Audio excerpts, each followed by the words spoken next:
Good morning, everyone, for July 11th, 2014. The time is 4:38 a.m. I've been up since around 3 o'clock a.m. this morning. When it comes to the homeless and their needs, it's hard to sleep. It's difficult because there's not enough time in the day. My entire household is asleep, so I'm trying to talk quietly but get the message out. I just uploaded a video. I've been up early prior to this one where the mayor of Orlando, Buddy Dyer, is trying to find permanent housing for the homeless, but it's a different story.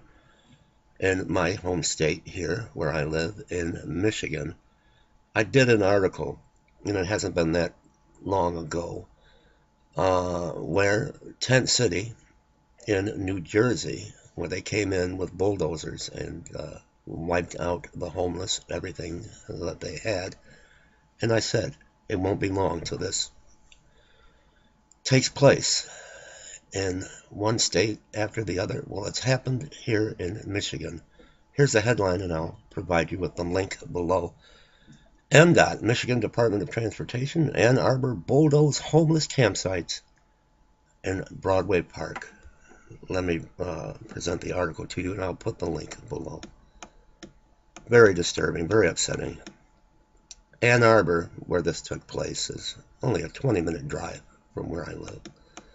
Multiple homeless people lost tents, beds, and other belongings Thursday morning after their campsites in Broadway Park, north of the Gandhi Dancer restaurant, were removed with a skid steer loader and a backhoe by Amtrak workers contracted by the Michigan Department of Transportation. The equipment used for the removal belonged to Amtrak, which is in charge of railroad maintenance. Jeff Cranston, director of communications at MDOT, said. Timothy Green, an organizer of Camp Misfit, an advocacy group for Ann Arbor's homeless, said between 10 and 15 people had their possessions destroyed. The crews when they had their possessions destroyed by the crews when they cleared the campsites. 5 campsites that were in the woods near the railroad tracks in Broadway Park were removed. Carrie Arend, spokesperson for MDOT, and I've got her phone number, and I'm going to give you her phone number at the conclusion of this video. We need to let our voices be heard. Again, I will provide you with her phone number. Carrie Arend, spokesperson for MDOT, said those living in the woods were told to vacate the area more than 2 weeks ago because they were on MDOT's land. And that's questionable. That is questionable. Lisa Wandrash, spokeswoman for the city of Ann Arbor, confirmed that notices were posted on tents or encampments on June 26, which stated that per city code it was illegal to camp in the park, and doing so was punishable by a $500 fine. Wandrash said that Ann Arbor police were notified of the illegal encampment, and those in the area were given 48 hours notice before their belongings would be removed. They weren't removed, they were bulldozed. They were destroyed. This notice also was paired with information provided by the project outreach team regarding assistance and transitional housing opportunities, Wandrash said in an email. Hogwash. Today, park staff worked with MDOT staff to clean the sites and dispose of any items left behind after the notice period had expired. Green thought the homeless were camping legally if they set up their tents more than 50 feet away from the train tracks, which they did, based on Camp Misfit's understanding of maps displaying land ownership around Broadway Park. There was unowned land between property owned by the city and land owned by MDOT. We thought they were going to be left alone, Green said. Sabra Buri, city council representative for Ward 1, which encompasses Broadway Park, said she provided Camp Misfit officials with maps of the city park boundaries to illustrate where the homeless could not stay. She told Camp Misfit that if they, the homeless relocate within the parks, they'd be removed, she said. To her knowledge, there was no spot between Broadway Park and MDOT-owned land where the homeless could legally camp. Arend said the homeless were definitely on MDOT property, which is why they were told to leave. And this is Carrie Arend, Arend, and her phone number is 517-750-0406. We need to have our voices heard. Green said after receiving the notice, those living in the park cleaned up the area by removing dozens of garbage bags full of trash and litter, and it seemed they would be able to stay. The homeless weren't bothering anyone, he said, and their campsites were hidden deep in the woods. Matt Chavez, 32, and his wife, Danielle, 29, and George Bryant, 34, lost their tents, beds, and some clothing when the machines went through their campsite, located a few hundred feet east of the Gandhi Dancer. Chavez grabbed his backpack and guitar before his campsite was bulldozed. Anything I could not grab in 10 minutes was lost to the crew, Chavez said.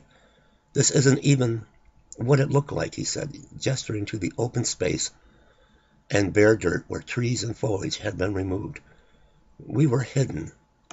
5 spots along the tracks looked the same as the trio's former camp. Tire tracks fresh in the dirt. Tracy Williams, who works with Camp Misfit and Ann Arbor Mission, also a homeless advocacy group, dropped a balled-up tarp at Chavez's feet and told him he could borrow it until he found a new tent. Right, Chavez said, but where do I put it?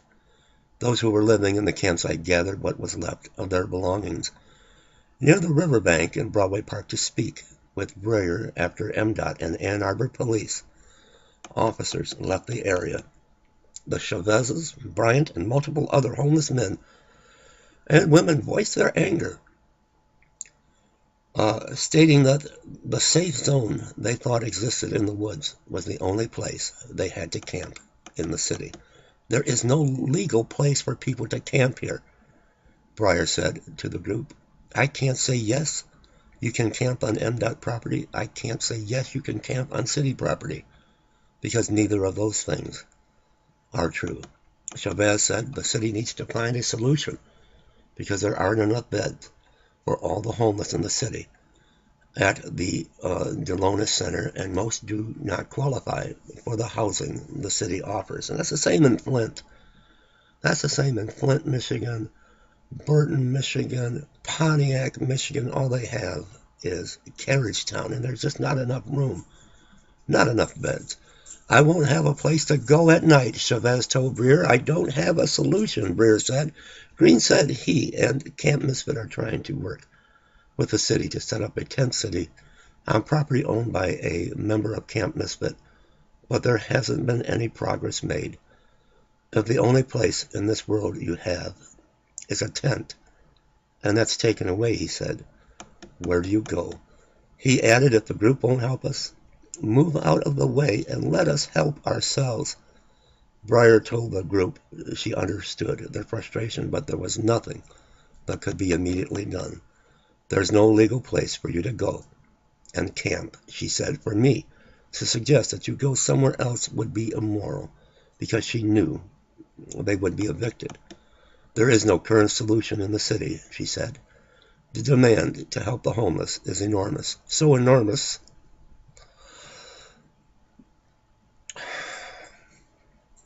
that it becomes crippling for the city. It becomes crippling for us who are trying to help those in need and the homeless. It's a never-ending fight, a never-ending battle, one that keeps you up at night. This is the second homeless encampment in just over 2 years that has been removed by the Michigan Department of Transportation. Camp Take Notice was evicted from MDOT property off Wagner Road in June of 2012. The Ann Arbor police, who were on site with MDOT, came through to clean up the area Thursday morning. could not immediately be reached for comment. We need to make a stand. I want to thank all of you that have helped me and have blessed this ministry to the homeless. Again, Ann Arbor is just a short 20-minute drive from where I live, and all these wonderful people, a lot of them former vets, everything they had, what little they had, Michigan Department of Transportation set in with Amtrak bulldozers to wipe them out. If you feel led by the Holy Spirit to help me fight this fight, the link will be below, along with the link to this article. God bless you. I need more coffee.